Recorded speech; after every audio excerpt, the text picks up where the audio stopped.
तो जय हिंद भाइयों, क्या हाल चाल है यार। उम्मीद है सब कुछ बढ़िया ही चल रहा होगा तुम्हारी ज़िंदगी में और आगे भी बढ़िया ही चलता रहे और कोई वीडियो तुम मिस ना कर दो। इसलिए मैं तुम्हें पहले ही बता दे रहा हूँ कि इस वीडियो में तो मैं बस ये जो सेकंड एक्सरसाइज है वही कराने वाला हूँ। इससे पहली वाली वीडियो में मैंने किसी भी सेक्टर का या सेगमेंट का एरिया कैसे निकालते हैं वो बता चुका है, और उससे पिछली वीडियो में मैंने जो फर्स्ट एक्सरसाइज है वो कराई थी। तो अगर किसी ने नहीं देखी ये दोनों वीडियोज़ तो पहले इन्हें देख लो। बाकी चलो कोई बात नहीं, इस वीडियो के बाद देख लेना। वैसे भी इस वीडियो में मैं जो कुछ बताऊँगा वो तो तुम्हारे समझ में तब भी आ जाएगा। चलो फिर बात करते हैं इस फर्स्ट क्वेश्चन की। इसमें बोला गया है कि तुम्हारे पास एक सर्कल है जिसका रेडियस 6 सेंटीमीटर है और उसके बीच में एक सेक्टर फॉर्म हो रहा है जो कि है 60 डिग्री एंगल पर। देखो इस फिगर पर ध्यान दो, इसका जो रेडियस है वो 6 सेंटीमीटर है और इस सेक्टर के बीच का ये जो एंगल है ये है 60 डिग्री। अब देखो एरिया ऑफ सेक्टर जिन्होंने पिछली वीडियो नहीं देखी उन्हें मैं बता दे रहा हूँ, बाकी जिन्होंने देखी उन्हें पता होगा। वो होता है थीटा अपॉन 360 इंटू इस पूरे सर्कल का जो एरिया है यानी कि पाई आर स्क्वायर।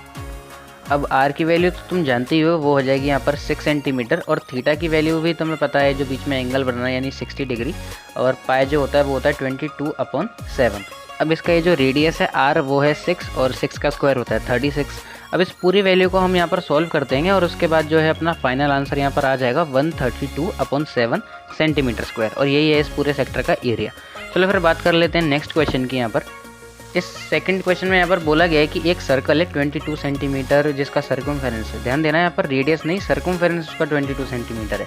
उसके बीच में इस टाइप से एक क्वाड्रेंट फॉर्म हो रहा है। क्वाड्रेंट तुम जानती होगी, ये जो 90 डिग्री का एक 1/4 बनता है इस पूरे सर्कल का, इसको हम क्वाड्रेंट बोलते हैं, और ये एक सेक्टर के शेप में, ये तो तुम्हें दिख ही रहा होगा। अब देखो सर्कमफेरेंस इसका हमें दे रखा था वो था 22 सेंटीमीटर। तो सर्कमफेरेंस का तो यार मतलब होता है कि 2 पाई आर इसका 22 सेंटीमीटर है, क्योंकि सर्कमफेरेंस का फॉर्मूला यही तो होता है 2 पाई आर। यहाँ से ये जो आर है हम इसकी वैल्यू ईजिली निकाल सकते हैं, क्योंकि ये जो 2 पाई तो मैं वो मल्टीप्लाई में देखा था वो अब यहाँ डिवाइड में आ जाएगा, और डिवाइड होने के बाद जो आर की वैल्यू आएगी वो होगी यहाँ पर 11/पाई। अब इस पाई की वैल्यू को हम अभी यहाँ पर नहीं डालने वाले, ये जो 22/7 होती है वो हम अभी नहीं लिखेंगे, हम डायरेक्ट एरिया ऑफ सेक्टर निकालते हैं, यहीं मैं इसकी वैल्यू डालूंगा इस पाई की। अब एरिया ऑफ सेक्टर होता है थीटा/360, और क्योंकि थीटा की वैल्यू 90 डिग्री है बीच में जो एंगल फॉर्म हो रहा है तो हम इसे 90/360 लिख देंगे। फिर होता है पाई आर स्क्वायर, तो देखो पाई लिख दिया और आर तो अपना 11/पाई था, तो 11/पाई का स्क्वायर यानी उसको हमने 2 बार मल्टीप्लाई में लिख दिया। अब तुम्हें देख सकते हो कि पाई से ये जो पाई है वो तो डिवाइड हो जाएगा, और 90 से 36 डिवाइड होकर आएगा 4, और इस पूरी वैल्यू को यार इस सब के सॉल्व करने के बाद आएगा 121/4 पाई। अब यहाँ हम इस पाई की वैल्यू पुट करेंगे जो कि 22/7 होती है, लेकिन क्योंकि पाई डिवाइड में है तो इसकी वैल्यू जो होगी वो 7/22 हो जाएगी, यानी कि रेसिप्रोकल हो जाएगी, और फिर इस वैल्यू को सॉल्व करके फाइनली इसका आंसर आ जाएगा 77/8 सेंटीमीटर स्क्वायर।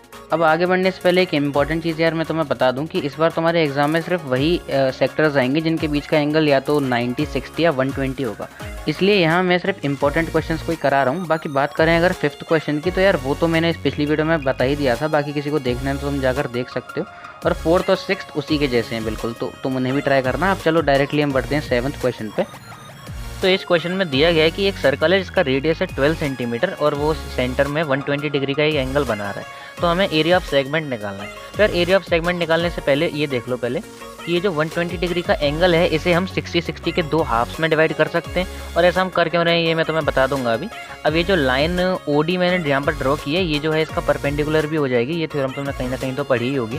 अब एरिया ऑफ सेगमेंट निकालने के लिए हमें ये जो पूरा सेक्टर है इसका एरिया पहले निकालना पड़ता है, फिर ये बीच का ये जो ट्राइंगल है इसको माइनस करना होता है। तो चलो पहले एरिया ऑफ सेक्टर निकाल लेते हैं यहाँ पर। तो एरिया ऑफ सेक्टर तो यार अब तक तुम्हारे समझ में आ ही गया होगा, थीटा/360 इंटू पाई आर स्क्वायर। तो थीटा की वैल्यू यहाँ पर 120 पुट कर देंगे।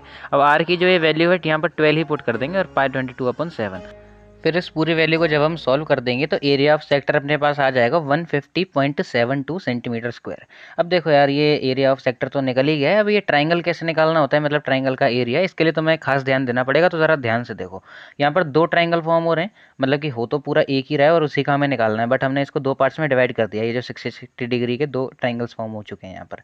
अब यहाँ पर है ना हमें ये ओडी जो इसकी हाइट है वो तो चाहिए रहेगी, और साथ में ये बीडी बेस भी चाहिए। तो चलो पहले ओडी हाइट की बात करते हैं। तो इस ट्राइंगल का जो एक एंगल है ये 90 डिग्री का है और एक एंगल 60 का है, तो 60 वाले एंगल के हिसाब से ये जो ओडी है वो बेस हुआ।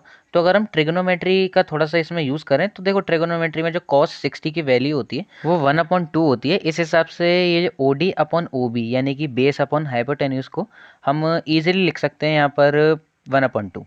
अब देखो इस तरह से जो ओ बी की वैल्यू है वो हमें पता है कि 12 सेंटीमीटर है, तो ओ डी को हम ओ डी लिख देंगे और ओ बी की जो वैल्यू है वो लिख देंगे 12 सेंटीमीटर। अब यही 12 जो है ऊपर मल्टीप्लाई में जाएगा और इस हिसाब से यहाँ हो जाएगा 6 सेंटीमीटर, अपनी ओ डी की जो लेंथ है वो आ जाएगी 6 सेंटीमीटर। अब इस तरीके से जो नीचे बी डी है, ये जो बी डी बेस है इसका, वो भी हम निकाल सकते हैं। तो यार वो हम निकालेंगे साइन की मदद से, क्योंकि ये जो बेस है ये इसका, अगर तुम ट्राइंगल में इस एंगल के हिसाब से देखो तो ये एक परपेंडिकुलर हुआ। तो साइन 60 की जो वैल्यू है वो हो जाएगी बी डी अपॉन ये जो हाइपोटेन्यूस है अपना ओ बी। तो ओ बी की वैल्यू तो यहाँ पर भी 12 ही होती है, और साइन 60 की वैसे हमें वैल्यू पता है वो है √3/2। अब ओ बी की जो वैल्यू है वो 12 हम पुट कर देंगे, इस हिसाब से जो बी डी की वैल्यू आ जाएगी वो आ जाएगी अपनी 6√3, अगर यहाँ से तुम डिवाइड करके देखो इसे तो। अब हमें ये बी डी की जो वैल्यू है वो तो मिल ही गई है, लेकिन इस पूरे ट्रायंगल का एरिया निकालने के तो यार हमें इस ए बी की लेंथ की ज़रूरत होगी। लेकिन अगर तुम ध्यान से सोचो तो ये जो पूरा ए बी है ये इस बी डी का ही जस्ट डबल होगा। ये तो थ्योरम तुमने कहीं ना कहीं तो सर्कल्स वाले चैप्टर में अपने पढ़ी ली होगी।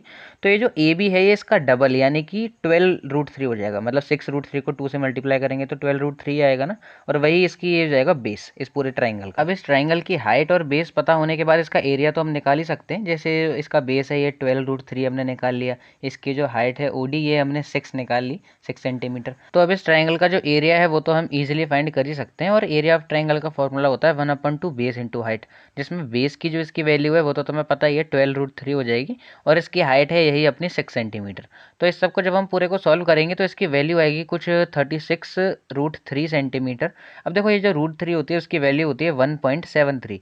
तो इस हिसाब से अगर हम इसकी वैल्यू पॉइंट्स में निकालना चाहें तो वो हम निकाल सकते हैं कैलकुलेट करके, और यही इस ट्राइंगल का एरिया भी हो जाएगा जो कि है 62.28 सेंटीमीटर स्क्वायर। अब देखो यार ये सेगमेंट का ये जो नीचे फॉर्म हो रहा है इसका एरिया निकालने के लिए अगर इस पूरे सेक्टर में से जो जिसका एरिया हम पहले ही निकाल चुके हैं 150.72, ये जो ऊपर का ट्राइंगल है इसका एरिया हम माइनस कर दें जो कि अभी अभी हमने निकाला है 62.28। तो ये जो नीचे सेगमेंट फॉर्म हो रहा है ये जो सेगमेंट फॉर्म हो रहा है इसका एरिया हम इजीली लिख सकते हैं जो कि हो जाएगा 88.44 सेंटीमीटर स्क्वायर। तो यार जो इस चैप्टर में मेन क्वेश्चंस थे जिन्हें तुम्हारे लिए सीखना सबसे ज़्यादा ज़रूरी था वो तो मैं बता ही चुका हूँ। बाकी एक जो ये घोड़े वाला क्वेश्चन है जो तुम्हारी बुक में ही दे रखा है ये थोड़ा सा इंटरेस्टिंग है, तो इसे ट्राई करके देखना, मतलब अपने दिमाग के घोड़े थोड़े दौड़ा देना इसे सॉल्व करने के लिए। बाकी अगर किसी के दिमाग के घोड़े फालतू चीज़ों में लगे लगे थोड़े थक गए और ज़्यादा काम अब नहीं कर पाते तो फिर मैंने ये जो आंसर है एंड में लगा दिया है तुम्हारे लिए, तुम इसमें से आंसर भी देख सकते हो इसका। बाकी तुम ट्राई तो कर ही लेना, और यार वीडियो पसंद आई तो लाइक करना तो बिल्कुल मत भूलना, अपने दोस्तों में सभी में शेयर कर दो।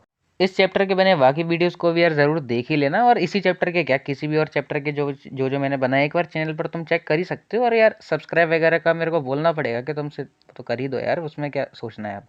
चलो फिर मिलते हैं किसी और वीडियो में, बाय।